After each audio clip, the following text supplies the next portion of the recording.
Hey there, and welcome to the Confident Woman Podcast. I'm your host, Rachel Brooks. Join me as I sit down and chat with co-hosts, friends, and carefully curated guests and talk about all the things that empower you to become your best and most confident self. So, let's get started. Hey there, and welcome back. So, I don't know about you, but sometimes life feels like one big blur.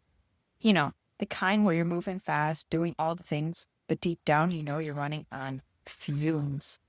And here's the crazy part, because it's not just about doing the right things or shaming yourself because you stayed up late or you forgot to set your alarm or whatever that is.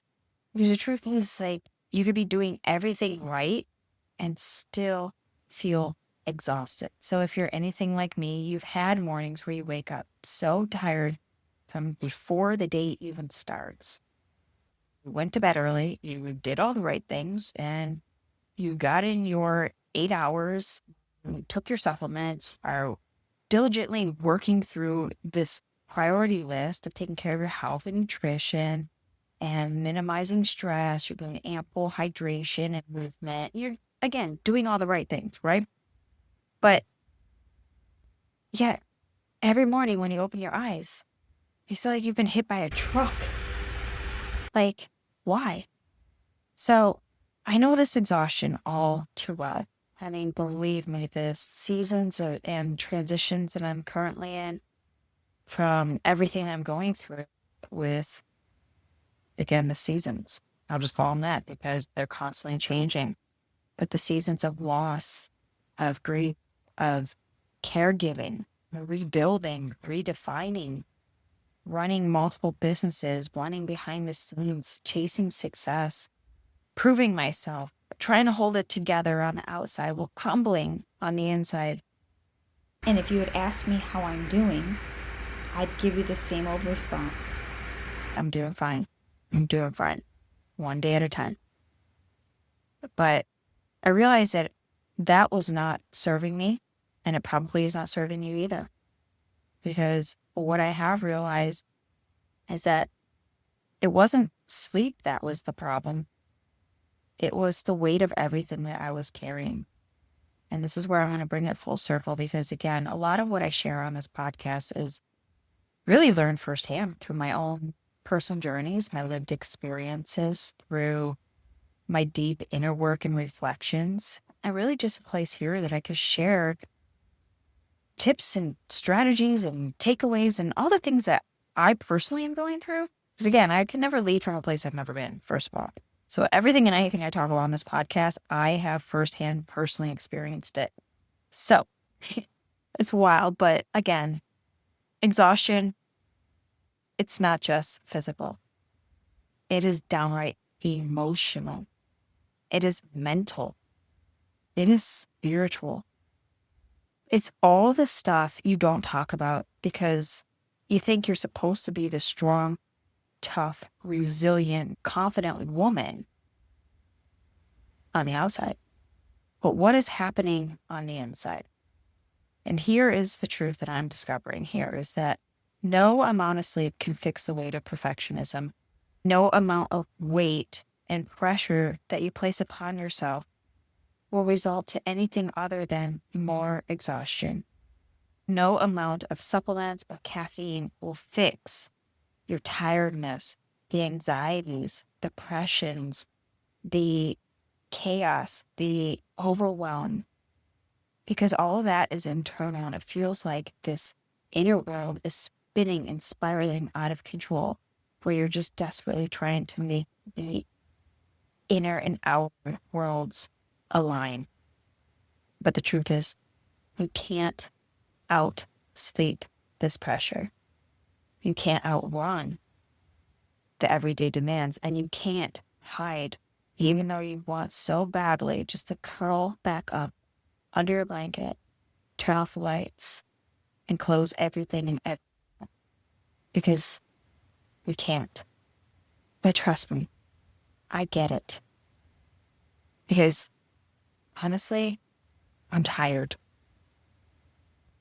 I am tired of trying to be it all and do it all and have it all, and trying to pull this all together and trying not to look like I'm fumbling and failing my way through, but the reality is I am.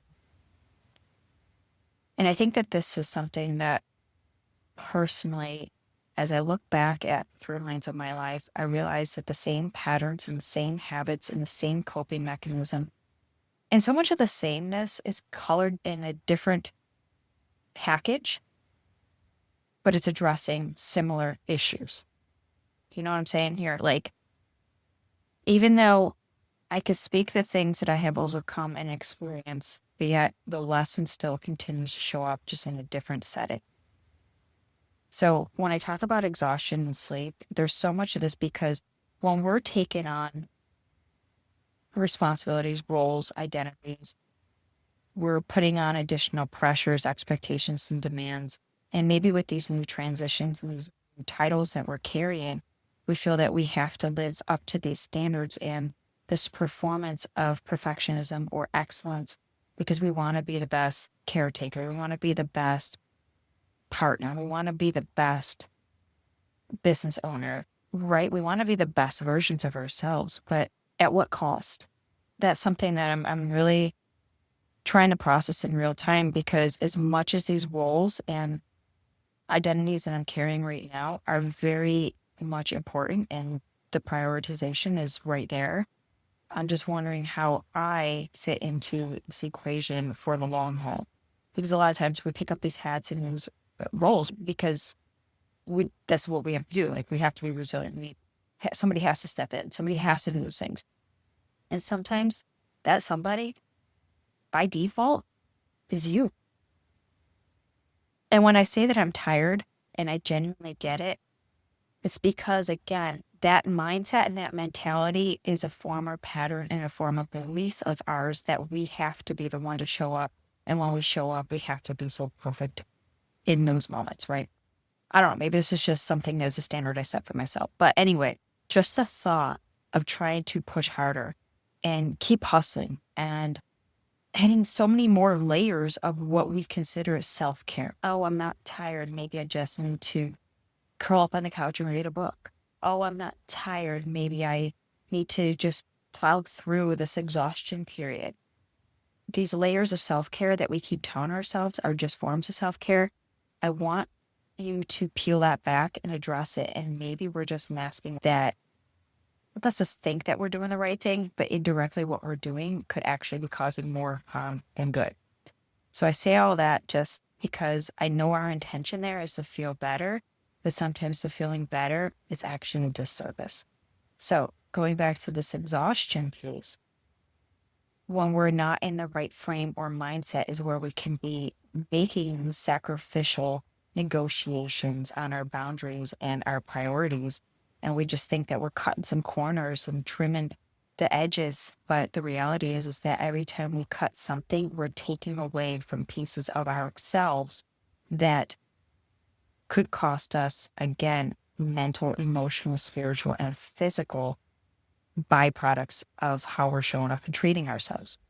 So when we're exhausted and we're just not in the right mindset, it's so very hard to make conscious decisions and probably the best decisions in that heightened high performance peak of stress because our body is fighting this. And so again, it's not just about doing more, but reality is sometimes it's about doing less. It's about letting go of those narratives, letting go of those ideologies, letting go of those beliefs, letting go of some of the roles and the titles. Or maybe it's just letting go of the definition of what that role or title means to you. Because a lot of times what we do, we just keep picking up the pieces that at one point had served us, but maybe they're not as beneficial or serving in this season we're in.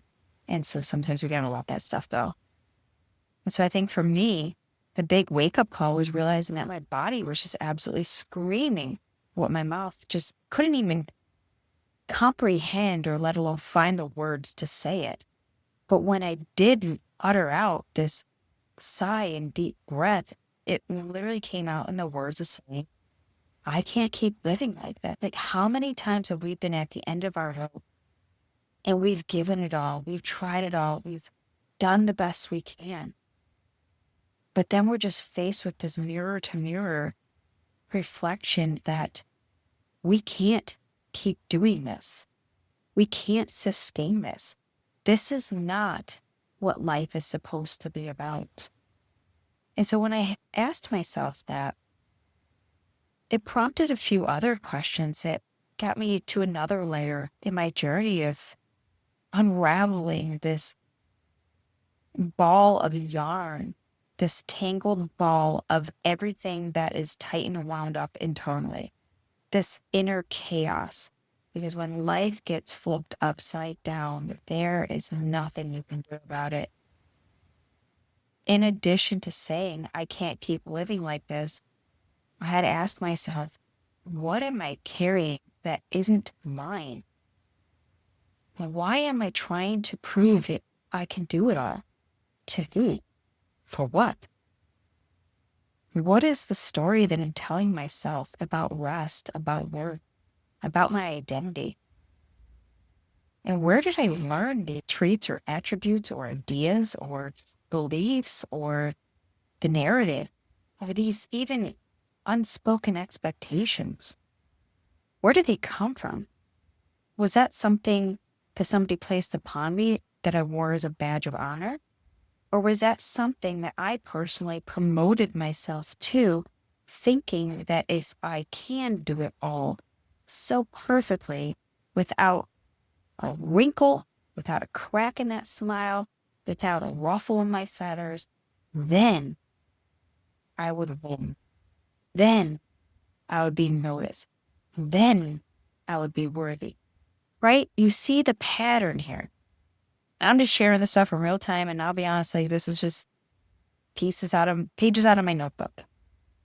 Because I want to bring in this example. I want to bring in the parallels. And this is why I always use myself as the example, because if I can't be real with myself, then I can't be real with you. And I think that that is the biggest point that I'm trying to make here, is that we have to face our own reflections in the mirror and get to the root and the heart of what is actually going on. And so again, can I bring this to the beginning of this conversation? When I just would wake up so drained and so exhausted, I would take inventory. What did I do? How did I get here? Like I said, I went to bed early. I reset my nighttime routine. I was ensuring that I was getting ample amount of sleep, anywhere between 6 to 9 hours. For me, it's roughly 7 to 8 is where I find that I'm best rested at. But again, these vary because while we're dealing with so much internally, it comes out in our everyday lives. And so asking myself these questions put a pause into everything, and it made me look at things from a whole different perspective. And as much as it was quite hard, to be honest, to answer these questions, like, who wants to admit that you're lacking in areas, or that what you're doing isn't working, or that you had spent all this time and energy into trying to better yourself, only to find out that that betterment served its purpose, but it's not current and relevant in the season you're currently in. And so when I realized all this and these answers that were so hard to admit, honestly, it's like I had to look at this and say, well, I'm carrying grief. I'm carrying loss. I'm carrying pressures and expectations. And deep down, I'm just kind of afraid. Because, like, what if I stopped? What if I stopped trying? What if I stopped doing? What if I just stopped, insert whatever verb, then what? And then when I asked myself that and I had to answer it, because everything would fall apart. Do you see the connection here? I'm trying to bring this full circle in real time, so I hope you're hanging with me here. When I had to get so real and raw and unfiltered in a place where I could be 100% vulnerable with myself, when it was just me and myself in that reflection, and if I couldn't admit the truth to myself, then who am I pretending to be, and who am I actually wanting to? And so those pieces didn't align with my core integral values, and it's not a part of who I am. And so that's where there was a big disconnect, because the who I am isn't the who I am being. Do you see what I'm saying here? And so when I'm having this heart to heart, honest conversation with myself, the biggest piece was admitting that no, I can't. And that's a hard pill for me to swallow, because I don't believe in using that terminology or that verbiage or that language. I don't believe that I can't is in my everyday vocabulary. Now, of course, don't get me wrong. It's not like that doesn't exist. Clearly, if I said, well, I can't be 6 foot, clearly I can't. I will never grow an extra foot, and I can never be something or somebody I am not. But the willingness to try is a differentiator of I can versus I can't. And so when I know that I gave it my all and I gave it everything I had, the reality is that I can't. You can't sustain it. You can't become it. And you can't live this out in a season that you are not suited or fit for in this time of your journey. And so when I had to unpack them and say, okay, fine. If I can't be or do this, doesn't mean that not now. It just means later. Maybe when the mess has settled, when the chaos has subsided. Maybe later when my life isn't what feels like in shambles or ruins. Maybe later when it's better serving. Do you see what I'm saying here? We're going to put things to a side, and then we revisit them as we need to in this journey. And so I share all this because, the truth is, the more women that I'm having these conversations with, not only just myself, but I'm hearing this collective me too. And again, we hear this in so many different facets of our lives. But when we talk about the high performers and the high achievers and those that are so driven for the kingdom, we know that God has a huge calling for us. We know that our assignment is so great and so big that we have to be at our very best. And so when you're sitting there, just like me on these sidelines saying, dang, me too. And so I want to encourage you that when we can admit these to ourselves, that we're not capable of everything, that there are hard seasons. There's some softer seasons, the softer side of rest and recovery, and the harder seasons that go ham on everything you do. There's time in a season. And so maybe you are that strong one, the reliable one, the one people count on. And you've been telling yourself, I'll rest when things calm down. I'll take a break when we'll turn a corner. I'll make myself a priority when everyone else gets taken care of.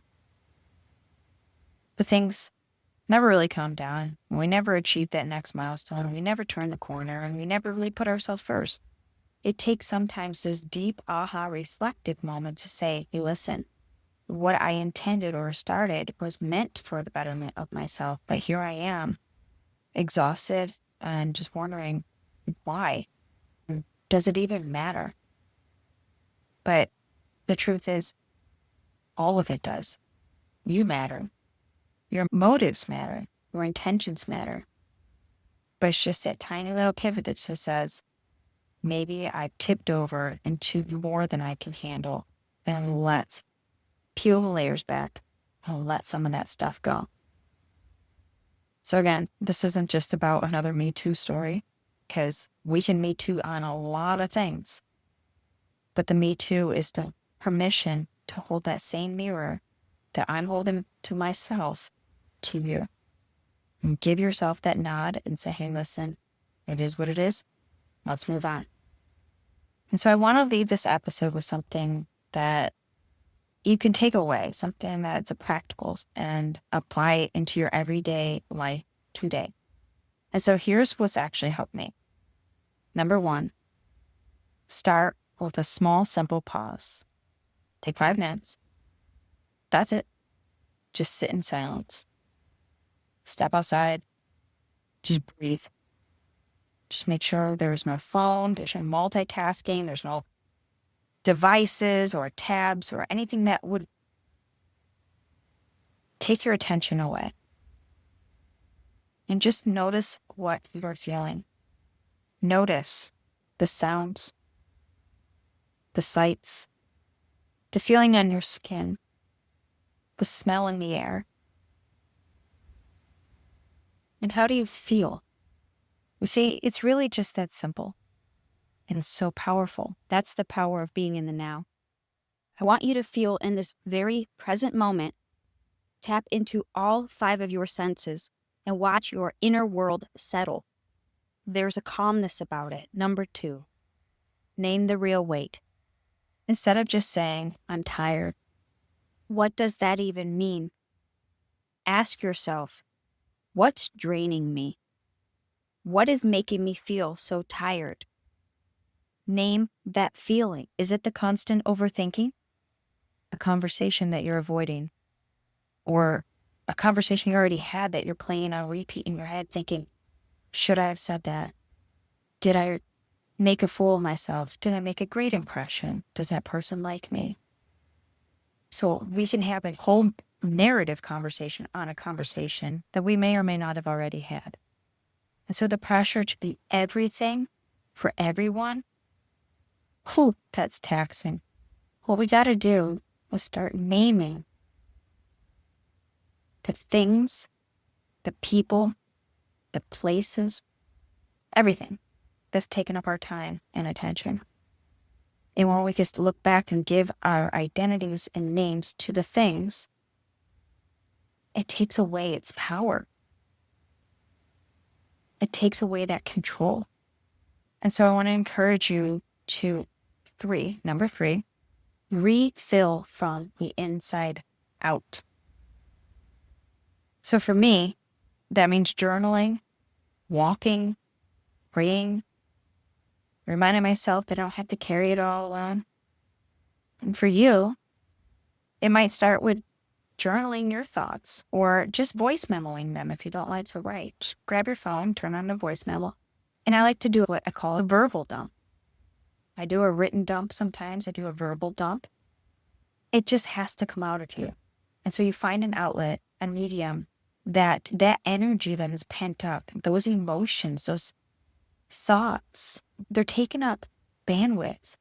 And if we don't have a place to dump them, they will continue to live inside of us, taking up so much room and fighting for our time and attention. And we wonder why energetically we're so exhausted. So journaling or voice memoing, you can just keep it simple. Start with one thing you're grateful for before bed. Or verbal dump what is going on in your life. Just voice it out. Sometimes we just vent. We just need somebody to listen to, and maybe we don't have a person that's available, or perhaps a trusted friend that we can confide in. Whatever that looks like for you, take that voice memo and just verbally speak to it. Because if the one person you're actually speaking to is present, which is yourself, the message will be received. So these small shifts all help to reset your mind and your heart. And then 4th, give yourself permission. Just give yourself permission to rest. And when I say rest, I want to clarify, this doesn't mean just chilling on the couch doing nothing, or Netflixing and chilling, or doom scrolling on your phone. When I talk about rest, it means physical, mental, emotional, and spiritual rest. It's in this quiet time. But as we give ourselves permission to rest, we're also giving ourselves permission to say no. Permission to not always have it together. And that one, man, sometimes that one's the hardest one, because we don't want to look like a hot mess. I mean, who wants to hang around Hot Mess Express all the time, right? It's, we compose ourselves in a way that we want to be presentable. We want to be taken serious. We want to be accepted. We want to be liked. We want to be noticed. We want to be loved. We want to be appreciated. And there's absolutely nothing wrong with any of that. These are human desires and human wants and needs. And if you're human, you are deserving of every bit of those. But the moment you stop tying your worth to your productivity, it's the moment you start to actually breathe again. And that, my friend, is huge, because here's what I know. When you're exhausted, you're not just tired. You're disconnected from yourself, from others, and from God. And the world doesn't need more burned out women running on fumes, claiming and proclaiming. It needs women who are alive, awake, present, caring. And we don't get there by hustling harder. We don't get there by trying to prove our worth. We get there by simply allowing ourselves to be still, to breathe. Allowing yourself that space to heal, to reconnect, to refresh and rest. A space where you can connect with who you are and whose you are. And that is a space that you can give yourself permission to just be. And so if this conversation hits home in any area and you know you need a reset, this is why I created a simple tool for moments just like this. And it's called the 10-minute identity reset. That's it. 10 minutes. It'll walk you through pausing, breathing, and realigning when life feels so heavy and you're running on empty, exhausted, and barely holding it together. And of course, you can grab your free guide in the show notes below. So think of it as me handing you permission to stop proving, stop striving, and just be. Again, I don't have all the answers, but I do know this. You don't have to keep living exhausted. You don't have to keep striving to be somebody we're not. And you don't have to have it all together perfectly. We can be cracked and fractured, but also healing and whole. We could choose a different rhythm. You can put something down today that you were never meant to carry. And you could find rest that actually refills you. So here's my challenge this week. Choose one pause. Just one. Whether it's 5 minutes here, 5 minutes there, just pick up where you left off and don't stop. Notice what happens. Take inventory. How do you feel mentally, emotionally, spiritually? And then, of course, physically, your body will let you know. But we shouldn't wait till our body sounds the alarm to check in turn. But I can promise you that when you start noticing these small changes and these small little whispers, that is your soul crying out with joy to be seen, to be appreciated, and to know that you can finally give her the same love, care, and attention that you've given to everyone else. And so if this episode spoke to you, please share it with somebody who needs this. And remember, you and I are not meant to do this alone. So until next time, keep walking confidently in who you are and who you are becoming. Take care. Hey there. Thank you so much for joining me on today's episode of the Confident Woman Podcast. If you enjoyed today's episode as much as I did, please be sure to like, subscribe, and leave us a review. Thanks again for listening.